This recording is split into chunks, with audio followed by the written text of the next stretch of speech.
हाँ, तो एक बार फिर से आप सब जुड़ गए हैं।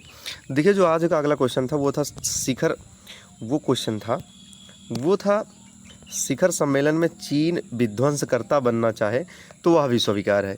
ये जवाब है यूएसए के राष्ट्रीय सुरक्षा कला सलाहकार, जिनका नाम है जेक सुलिवान। ठीक है ना, इनका नाम क्या है? जेक सुलिवान। तो देखिए, चीन को तय करना है कि उन्हें नई दिल्ली में हो रही G20 समिट में कौन सी भूमिका अदा करनी है। अगर यह आयोजन में विध्वंसकर्ता की भूमिका निभाना चाहता है तो उसे यह भी स्वीकार किया जाएगा। चीन के लिए सभी तरह के विकल्प उपलब्ध हैं। सख्त लहजे वाला यह बयान अमेरिका के राष्ट्रीय सुरक्षा सलाहकार, जिनका नाम है जेक सुलिवान, ने दिया।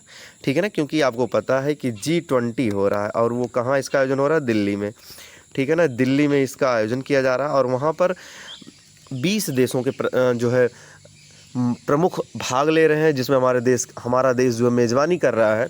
और मैंने आपको बताया था कि देखिए, G20 में ही G20 से एक और प्रश्न है, G20 India mobile app launch. ये G20 इंडिया जो मोबाइल ऐप लॉन्च किया गया है, ये इलेक्ट्रॉनिक्स व आईटी मंत्रालय के द्वारा, बहुत इंपॉर्टेंट प्रश्न है, इलेक्ट्रॉनिक्स व आईटी मंत्रालय के मुताबिक इसे लॉन्च किया गया। इसके मुताबिक दुनिया में अब तक 15,000 से अधिक लोगों ने इस ऐप को डाउनलोड किया है। इस ऐप की सबसे बड़ी खासियत है कि यह जो ऐप है यह गूगल प्ले स्टोर पर उपलब्ध है और ये विदेशी भाषाओं में भी इसमें सुविधाएं उपलब्ध हैं। ठीक है ना, और साथ ही साथ इसमें सबसे बड़ी बात क्या है कि इस ऐप पर G20 बैठक, वर्चुअल टूर, ठीक है ना, फ़ोटो वीडियो जैसी अन्य कई सुविधाएं उपलब्ध होंगी। ये सारा का सारा कुछ आपको मिल जाएगा। और हाँ, 10 सितंबर तक यह ऐप काम करेगा, क्योंकि आपको पता है कि 10 सितंबर तक ये G20 की समिट होगी, G20 की बैठक होगी। तो ये प्रश्न था अमेरिका के जो सुरक्षा सलाहकार हैं जेक सुलिवान का। उन्होंने वाशिंगटन स्थित अपने जो व्हाइट हाउस में प्रेस कॉन्फ्रेंस के दौरान ये बात कही थी चीन के लिए, क्योंकि चीन जो है इसमें भागीदार, चीन के जो प्रधानमंत्री हैं शी जिनपिंग, वो भाग नहीं ले रहे हैं G20 में। ठीक है ना, अगले क्वेश्चन पर चलते हैं। अगला क्वेश्चन देखिए, अगला क्वेश्चन जो है वो है वैगनर समूह पर आतंकवादी संगठन के रूप में प्रतिबंध लगाएगा ब्रिटेन। ठीक है ना, ब्रिटेन क्या लगाएगा? प्रतिबंध लगाएगा। ब्रिटेन सरकार रूस के भाड़े के सैनिक वाले वैगनर समूह पर आतंकवादी संगठन के रूप में प्रतिबंध लगाएगा। ठीक है ना, इसको लेकर हाउस ऑफ कॉमन्स में निषेधाज्ञा आदेश का मसौदा भी पेश किया जाएगा। ये किया है कौन करेगा? ब्रिटेन करेगा। ठीक है ना, ब्रिटेन के द्वारा ऐसे समूहों पर क्या किया जाएगा? रोक लगाया जाएगा। ठीक है ना, यहाँ आप देख सकते हैं, सीधी सी बात है, वैगनर समूह वैधानिक रूप से अस्तित्व में नहीं है। ठीक है ना, ब्रिटेन में प्रतिबंधित आतंकवादी संगठनों में संबंधित कुछ अपराधों के लिए 14 साल की सज़ा हो सकती है। वैगनर समूह के सदस्यों की जो संपत्ति को उसे आतंकवादी संपत्ति घोषित करते हुए सीज किया जाएगा। ब्रिटेन की गृह मंत्री सुलेला वेवर मैक ने ये बात कही है। ठीक है ना, तो आप ये भी यहाँ से समझ सकते हैं। और देखिए, और भी इस तरीके के कई प्रश्न हैं। यहाँ देखिए, एक और ज़बरदस्त प्रश्न है, ये है $1 अरब की सैन्य सहायता का ऐलान कर सकते हैं एंटनी। ये है अमेरिकी देश के मंत्री एंटनी ब्लिंकन से मुलाकात करते यूक्रेन के राष्ट्रपति वोलोदिमीर ज़ेलेंस्की, क्योंकि यूक्रेन को ये $1 अरब की सैन्य सहायता का ऐलान कर सकते हैं। ये अमेरिका करेगा। ठीक है ना, ये किसके लिए?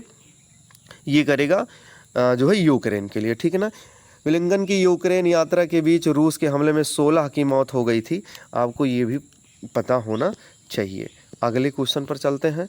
अगला क्वेश्चन देखिए, ये भी बढ़िया ही प्रश्न है आप सबके लिए। ये प्रश्न है कि ब्राज़ील में तूफान से 27 की मौत, 1600 लोग बेघर हो गए। ये ब्राज़ील में आए उष्णकटिबंधीय चक्रवात के कारण 27 लोगों की मौत हो गई है, 1600 लोग क्या हो गए? बेघर हो गए हैं। चक्रवात के कारण जो दक्षिणी ब्राज़ील के कई हिस्सों में बाढ़ भी आ गई है। ठीक, ये भी आप समझिए। और ब्रिटेन के बर्मिंघम ने खुद को दिवालिया घोषित किया। ब्रिटेन का एक जो है शहर है, उसका जो है ब्रिटेन का दूसरा सबसे बड़ा शहर है बर्मिंघम, खुद को क्या कर रहा है? खुद को दिवालिया घोषित कर दिया गया है। और यहाँ पर यहाँ पर आप लेबर पार्टी द्वारा संचालित बर्मिंघम सिटी काउंसिल की ओर से मंगलवार को धारा 144 का नोटिस जारी कर दिया गया है। ये ब्रिटेन का दूसरा सबसे बड़ा शहर है जो दिवालिया घोषित हो गया। तो 2 प्रश्न आप सबके लिए थे। एक था ब्राज़ील में उष्णकटिबंधीय चक्रवात आने के कारण 27 लोग की मौत और 1600 लोग क्या हो गए, बेघर हो गए। देखिए यहाँ पर भी ये चीज़ें सारी क्लियर हैं। अगले क्वेश्चन पर चलते हैं। अगला जो क्वेश्चन है ये भी बहुत ही बढ़िया और शानदार क्वेश्चन है। यहाँ चीन ने क्या कर दिया है, चीन ने अपने सरकारी अधिकारियों के आईफोन इस्तेमाल पर रोक लगा दी है। जो चीन में जितने भी सरकारी कर्मचारी हैं वो लोग आईफोन इस्तेमाल नहीं कर पाएंगे, चीन ने ऐसा कहा है। चीन ने अपने सरकारी अफसरों को आदेश दिया है कि वे अपने कार्य में आईफोन या विदेशी ब्रांड के उपकरणों का उपयोग ना करें।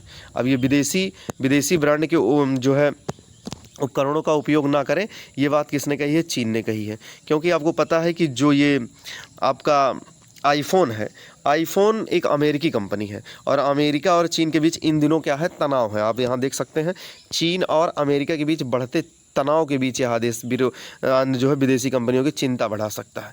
तो एप्पल के उपयोग पर प्रतिबंध उस समय आया जब अगले हफ्ते कंपनी की ओर से एक कार्यक्रम में आयोजित होना था, ठीक है ना, इसीलिए।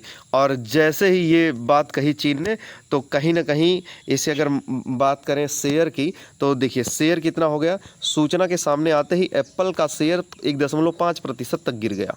पिछले 1 दशक से चीन का प्रयास रहा कि वह विदेशी तकनीकों पर अपनी निर्भरता कम कर दे, मतलब दूसरों देशों की जो निर्भरता वहाँ की तकनीक पर, वो अपनी जो है निर्भरता कम कर दे, सब मिला करके खुद का अपना जो है वो फ़ोन इस्तेमाल करे। तो फिलहाल देखिए एक ज़बरदस्त जो है घोषणा किया है चीन ने, किसके लिए, अपने यहाँ के सरकारी कर्मचारियों को, आप किसका इस्तेमाल नहीं करेंगे, आईफोन का इस्तेमाल नहीं करेंगे, ठीक है ना। नेक्स्ट क्वेश्चन पर है मोटे अनाज से संबंधित और बहुत ही बढ़िया प्रश्न है। मोटे अनाज की खेती खपत बढ़ाने में भारत की मदद करेगा नेपाल। बहुत ही ज़बरदस्त है। आप देखिए ये प्रश्न भी आप क्लियर करिएगा कि किसकी मोटे अनाज की जो है, एक सेकंड, मोटे अनाज की क्या होनी चाहिए, मोटे अनाज की खेती खपत बढ़ाने में कौन मदद करेगा, हमारी मदद करेगा। ये कौन करेगा, नेपाल करेगा। अब देखिए सुपर मिलेट को से दुनिया को स्वास्थ्य और खान पान की राह दिखा रहा है भारत। अब जैसे कुछ ऐसे मोटे अनाज हैं, देखिए मोटे अनाज के बारे में अगर बात कर लें, मोटे अनाज के बारे में अगर हम बात कर लें, देखिए सबसे पहले भारत की पहल पर संयुक्त राष्ट्र ने मोटे अनाज की खपत को बढ़ाने के लिए एक अभियान भी शुरू किया है, ठीक ना। 2021 में भारत ने क्या किया है, एक अभियान शुरू किया था, ठीक है ना। देखिए इसमें कौन कौन से मोटे अनाज होते हैं, ज्वार होता है, बाजरा, रागी, सावा, कंगनी, चीना, कोदो, कुट्टुक और कुट्टू, ये मोटे अनाज के अंतर्गत आते हैं। इन सब के बारे में बहुत विधिवत जो हमने आपको बताया है, आप एक बार देख लीजिएगा। यहाँ बिल्कुल अंडरलाइन भी कर दिया गया है, ये सारे पॉइंट्स जो अंडरलाइन है। यहाँ 20 सितंबर को संसद में उपराष्ट्रपति जगदीप धनखड़ और प्रधानमंत्री नरेंद्र मोदी ने सांसदों और अन्य नेताओं के साथ मोटे अनाज का लंच भी किया, एक मोटे अनाज का लंच भी। और इसको पूर्व 15 सितंबर 2022 को विदेश मंत्री एस जयशंकर की ओर से आयोजित लंच में संयुक्त राष्ट्र महासचिव एंटोनियो गुटेरेस सहित कई अन्य जो है सुरक्षा सदस्यों के साथ मोटे अनाज का लंच व खिचड़ी किया गया था। अब देखिए मोटे अनाज में सबसे पहले होता बाजरा, कम सिंचाई वाले इलाकों में होता। रागी फसल उगाने के लिए अधिक पानी की ज़रूरत नहीं पड़ती, इसमें प्रोटीन, विटामिन, आयरन ढेर सारे मात्राओं में पाए जाते हैं, कैल्शियम की मात्रा पाई जाती है। अगला मोटा अनाज देख लीजिए यहाँ कंगनी, ये भी जो है एशियाई देशों में उगता है। दलिया से लेकर पुलाव जैसे अन्य व्यंजन बनाए जा सकते हैं। सावा है जिसमें भी कई पोषक तत्व हैं, फाइबर, प्रोटीन, आयरन, कैल्शियम सब मिला करके। कोदो भी ऐसे औषधियों गुणों से भरा है। ज्वार है, ठीक है ना। तो इन मोटे अनाज की ओर जो भारत जो है क्या कर रहा है, अपना रुख कर रहा है। और भारत की मदद कौन करेगा, ये आपने क्वेश्चन में देख लिया कि ये कौन करेगा, ये नेपाल करेगा। नेक्स्ट क्वेश्चन पर आ जाइए, अगले क्वेश्चन पर चलेंगे। अगला क्वेश्चन जो है ये रहा, ठीक है ना। अब यहाँ देखिए सबसे बड़े टेक शो में दिखे अनोखे गैजेट्स, एक टेक शो हुआ, टेक शो का मतलब टेक्नोलॉजी का शो, ठीक है ना। उसमें सबसे जो है कौन कौन से अनोखे गैजेट्स आए, ये शो कहाँ हुआ, सबसे पहले ये जान लीजिए जर्मनी के वर्लिंग शहर में इसका आयोजन किया गया था, ठीक है ना।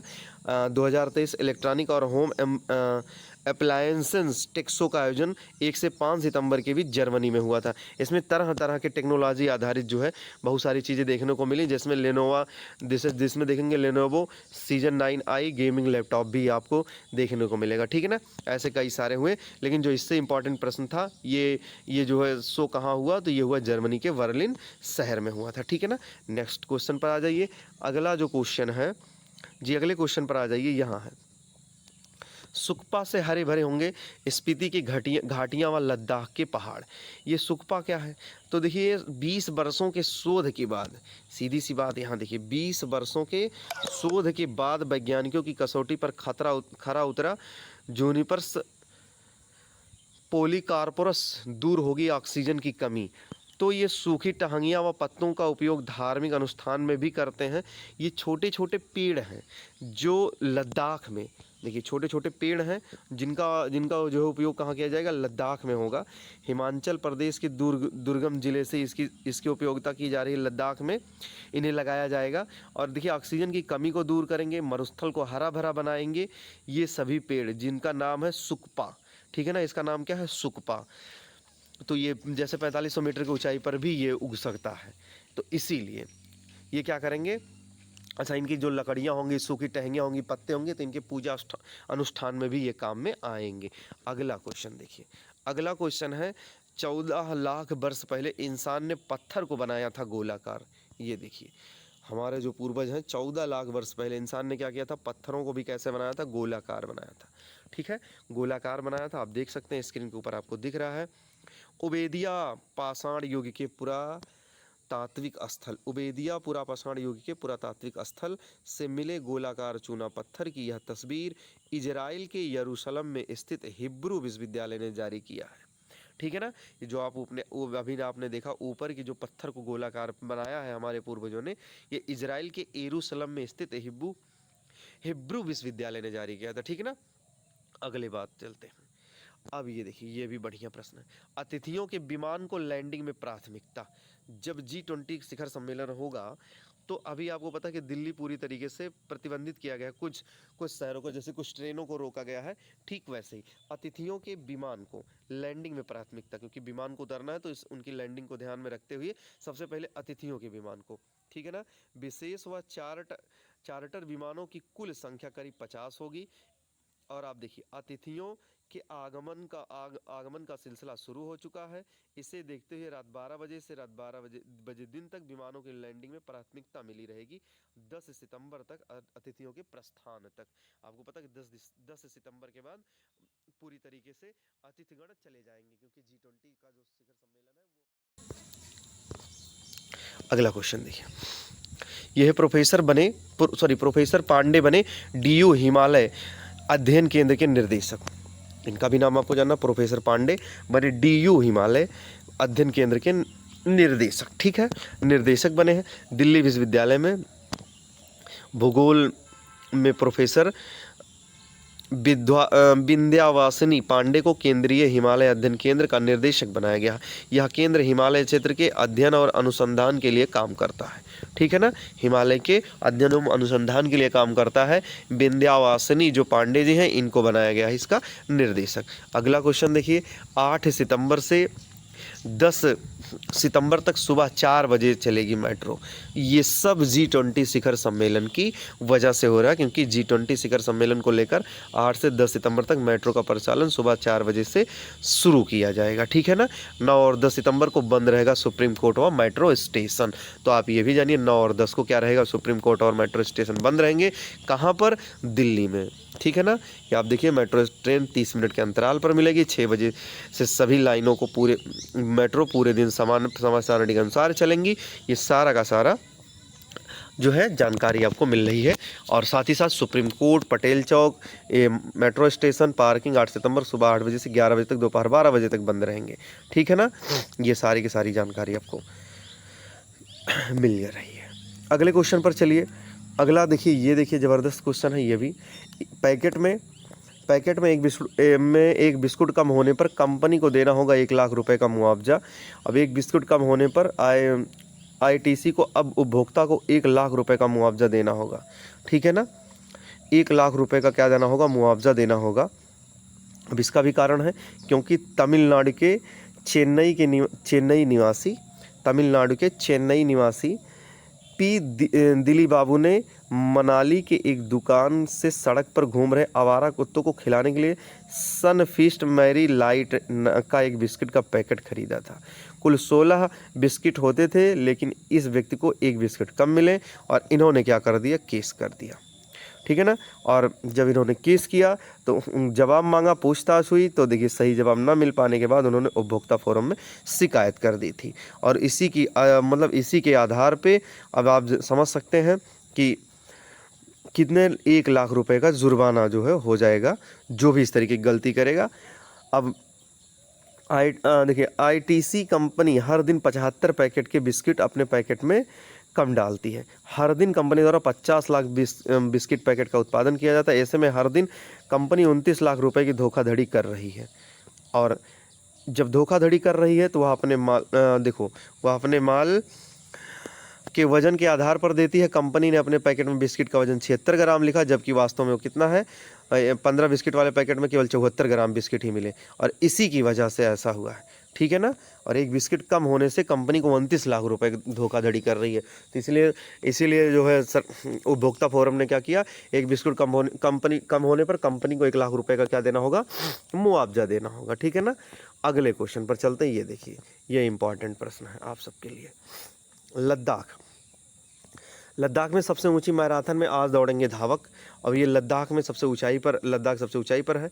यहाँ देखिए दिया है कि देश विदेश के करीब 5800 धावक लद्दाख में दमखम दिखाने के लिए तैयार। पहले दिन गुरुवार को 47 धावक 122 किलोमीटर लंबे रेशम मार्ग अल्ट्रा मैराथन में 618 फीट पर विश्व के सबसे ऊंचे खारदुंग टाप को पार करके धावकों ने नुब्रा से लेकर लेह तक दौड़ लगाई।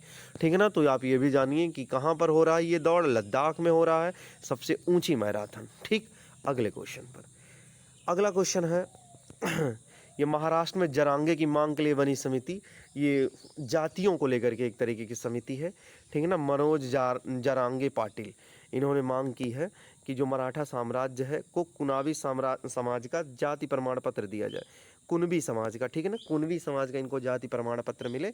और ये 160 से पहले मराठा साम्राज्य को कुनबी समाज का जो है प्रमाण पत्र दिया जाता था। इसी को लेकर के इन्होंने मांग की है। मनोज जरांगे पाटिल, महाराष्ट्र में जरांगे की मांग के लिए बनी एक समिति बनी है कि ये पिछड़ा वर्ग में आते हैं, जो कि अन्य पिछड़ा वर्ग का हिस्सा है, जबकि इन्हें ओबीसी कोटा के तहत आरक्षण का लाभ भी चाहिए, इसीलिए इसका मांग किया इन्होंने। ठीक है ना। तो आज तक के लिए बस इतने ही प्रश्न थे। उम्मीद करते हैं यदि आपको सबको समझ में आया होगा, तो नेक्स्ट जो होगा, अगला जो इस तरीके के क्वेश्चन होंगे वो लाइव भी पढ़ा दिया जाएगा, नहीं तो वीडियो बना के अपलोड कर दिया जाएगा। आज के लिए बस इतना ही। बहुत बहुत धन्यवाद, आभार।